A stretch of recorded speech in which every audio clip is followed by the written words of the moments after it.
Hi, meteorologist Paul Dorian here on Tuesday morning, January the 14th. Another Arctic air mass has arrived in the mid-Atlantic region in the northeastern part of the nation.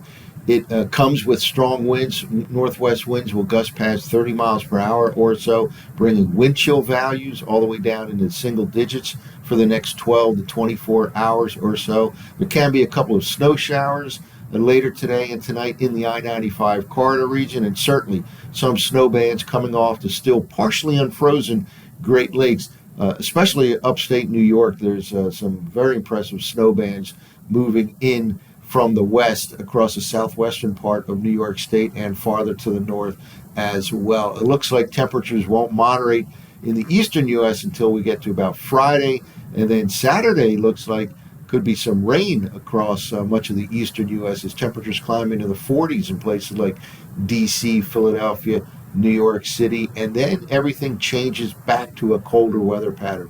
Widespread cold will spread across the nation early next week. It looks like first it'll drop all the way south into Texas and then ultimately all the way to the eastern seaboard. Certainly can be 1, 2, perhaps even 3 storm threats along the way. The cold is much more certain than the snow at this point, but again, there are some snow threats for as far south as the Texas to Georgia area, and certainly into the mid-Atlantic as well. And that storm threat, the initial storm threat, will come during the transition period early next week, let's say Sunday into Monday time frame.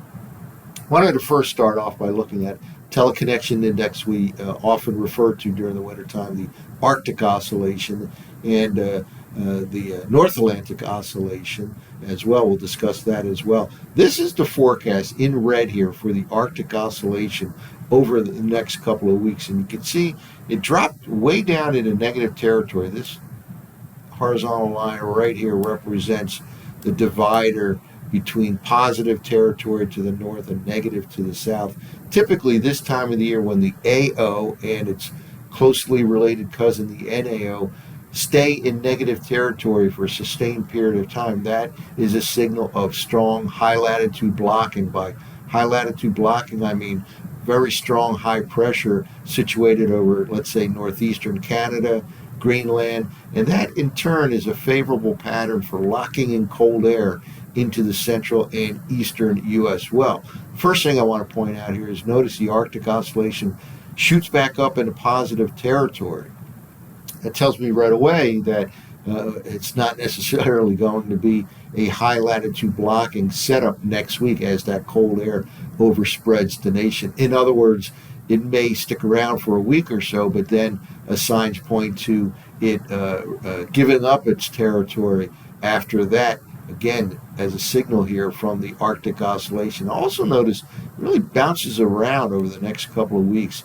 It goes sharply positive, then drops quickly back into slightly negative territory, then back up positive. That kind of is a signal to me that it's going to be basically a kind of an unsettled weather pattern. And again, that kind of supports the notion of a possibility of 1, 2, maybe even 3 storm threats to deal with next week, again, as that widespread Arctic cold encompasses much of the nation. The NAO stays pretty close to neutral over the next couple of weeks. So again, neither one of these is telling me that there's a very strong high latitude blocking signal.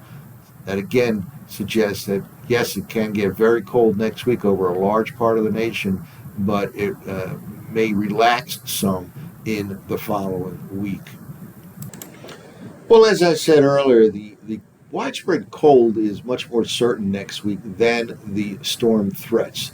Certainly there can be snow all the way into the deep south. There can be snow in the mid-Atlantic region as early as Sunday, Monday time frame, and then maybe a second, maybe even a third storm threat to monitor later next week. But one of the other things I like to look at with respect to the possibility of storminess, the 250 millibar wind pattern here. This is way up at the near the top of the atmosphere, the upper level winds, and specifically looking at jet streaks and if there's signs for an active southern branch of the jet stream.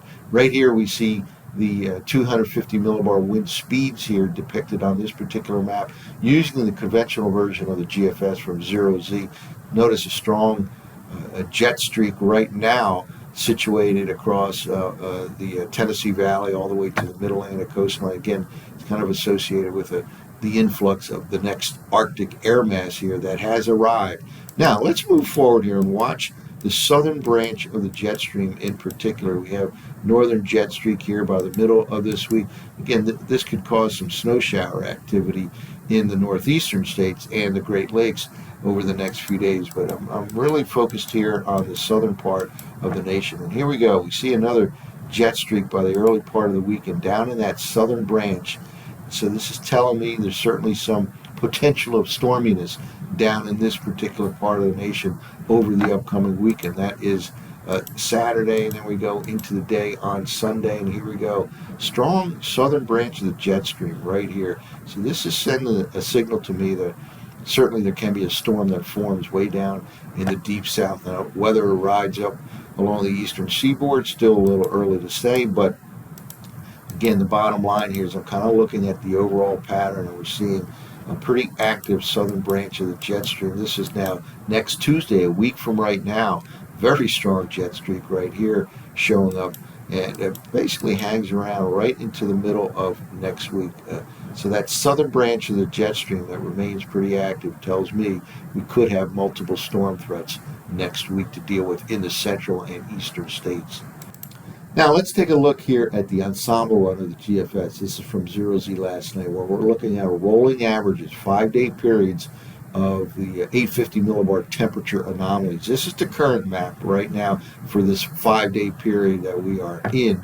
And we'll just move forward here in time through the remainder of January. And here we go. This is going into the time period right here. It shows 16th to the 21st. So this is encompassing the early part of next week with widespread below normal conditions. And I mentioned in yesterday's video, next week is the third week of January. And that, statistically speaking, from a climatological point of view, is just about the coldest week of the coldest month, January, in many parts of the nation. So when you're well below normal during that climatological period of next week, the coldest of the year, that's impressive cold indeed, maybe even dangerous cold in some areas. So this is spreading across the nation.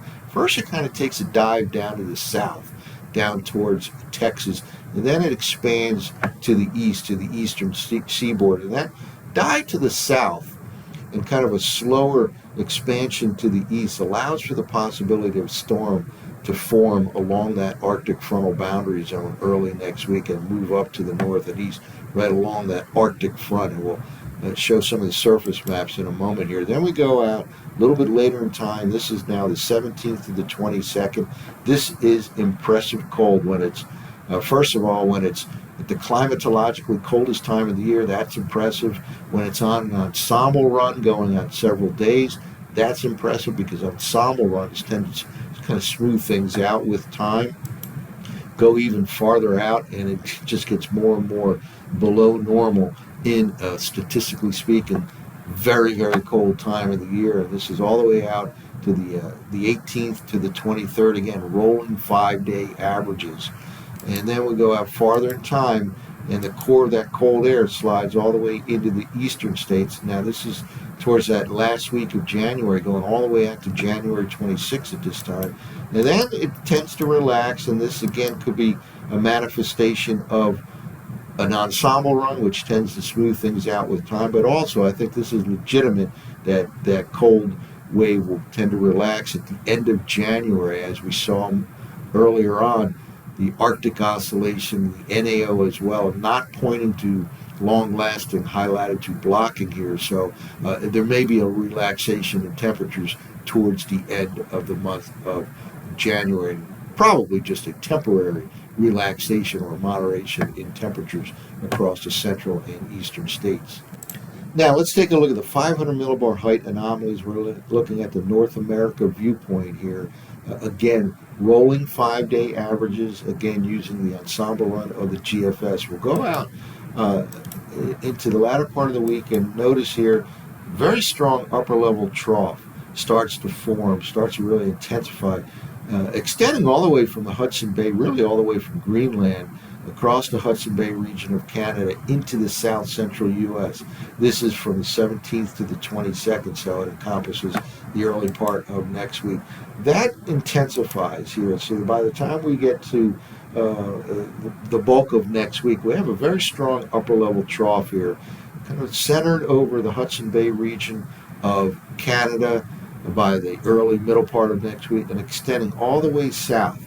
And again, this too opens a door for some possible storms to originate in the Gulf of Mexico and ride up to the north and east. Whether they move all the way up the coast, way too early to say. But this is a relatively stormy look to it. We'll go out a little bit farther in time, and it slides off to the north and east by the latter part of the month of January. This is all the way out to the days 12 to 16. This is all the way out to the last 5 days of January. Not a high latitude blocking scenario for sure here by the latter part of the month. So again, we could have widespread bitter cold conditions next week, but then a relaxation in the temperature pattern as we get to the last part of the month of January. Very likely will just be a temporary relaxation. Then we'll get colder blasts to follow as we enter the month of February. Now let's kind of focus in on the potential for some storminess next week. Again, that widespread bitter cold looks much more certain than the storms right at this time. It looks like, again, it'll drop first all the way down into Texas, that Arctic air, and then slide all the way to the East Coast by the early part of next week. First of all, we'll have a couple of systems that cross over the Great Lakes into the Mid-Atlantic, into the Northeast U.S. over the next few days. There can be some snow showers later today and tonight in the Mid-Atlantic I-95 corridor region in the Northeast U.S. and again later Thursday and Thursday night. Certainly, the Great Lakes snow machine is on full throttle right now across New York State. You can see some signs of it right here with a very strong band on radar right now moving from off of Lake Erie into the southwestern part of New York and some upstate New York snow bands as well. And here we go later on today. Again, Great Lakes snow bands here, especially across northwestern PA, upstate New York. A little bit of a system here can produce some snow shower activity. Even though the GFS doesn't show it, I think that threat for snow showers can move all the way into the I-95 corridor region later today and tonight. Now, we haven't talked about this yet. A pressure gradient, once again, very strong winds throughout the northeastern part of the nation here with this tight pressure gradient right here. Again, northwest winds gusting past 30 miles per hour or so, really all day today and all night tonight, and that'll bring wind chill values down to the single digits, even in the big cities of D.C., Philadelphia, and New York City. Notice here, high pressure in the interior part of the Northwest. That is not a good setup in this particular situation here, because that is where you can get more of these Santa Ana winds. Again, winds blow clockwise around highs, so with strong ridging up to the north in the interior part of the Northwest. Unfortunately, that means the possibility of more strong Santa Ana winds that blow down the mountains here, the downsloping wind. That's a warming and a drying type of wind. So we do have the possibility of more Santa Ana type winds out in Southern California with this high pressure, strong high pressure situated to the north over the next couple of days. Now we'll move out forward in time here, and here we go into late Wednesday and then into Thursday, and another system crosses the Great Lakes, produces some Great Lakes snows and even some snow showers. From this also can make its way all the way on the other side of the Appalachians into the I-95 corridor region later Thursday night. Still strong high pressure hanging on over the northern part of the Rocky Mountain states, can promote some Santa Ana winds in Southern California. Then we get to the upcoming weekend. Here we are on Saturday morning, and again with those winds blowing clockwise around highs and counterclockwise around lows, we set up a long fetch of southwesterly flow here from the Gulf of Mexico all the way into the northeastern part of the nation on Saturday, and that will promote some warming. And indeed, it looks like rain will break out at probably temperatures here in the 40s, places like D.C. A little bit farther north, upstate PA, it's a threat of rain or snow on Saturday. But this is the mildest day of the next several across much of the eastern U.S. That is on Saturday. Then we start looking at the big changes. And here we go. By the time we get to early Sunday, we're seeing another frontal system right here that tends to stall out as it moves into the southeastern U.S. This is the Arctic front. By the time we get to Sunday, that Arctic front looks like it'll slide on through the mid-Atlantic region by Sunday and kind of stall out down here. So that's the area of interest for the potential of storm threat number one. Right here, that front slows down across the southeastern U.S. is a frontal boundary zone right in here. Arctic frontal boundary zone. There's some energy hanging back, and it's this area that we'll have to watch.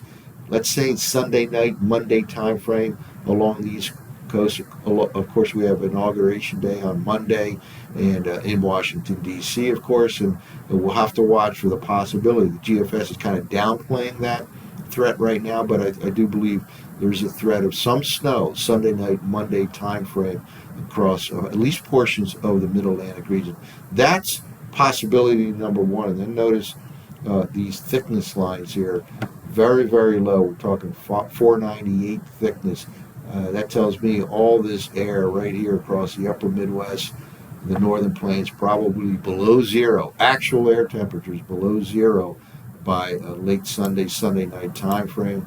And then we'll move forward in time here next week, and it's at this time that we have widespread bitter cold air all the way down in the deep south. And look at this, by late Monday night, maybe some snow back in Texas.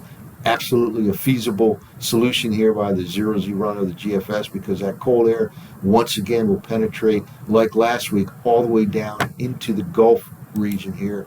And this is perhaps storm threat number two that we'll have to watch, let's say by the middle of next week, late Tuesday night, Wednesday time frame.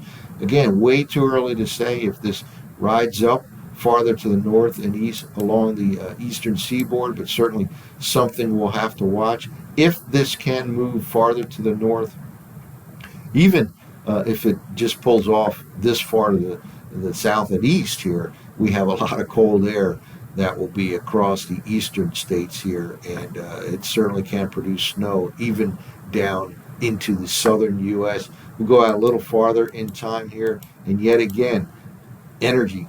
Southern branch of that jet stream, quite active, can produce another storm way down in the Gulf region here by the latter part of next week. We're going way out now to next week. This is next Thursday, Friday time frame, and again, we'll have to watch this particular area. So in general, this is the area to watch for the potential of 1, 2, maybe even 3 storm threats next week, really beginning Sunday, Monday, then by midweek, and then by late week.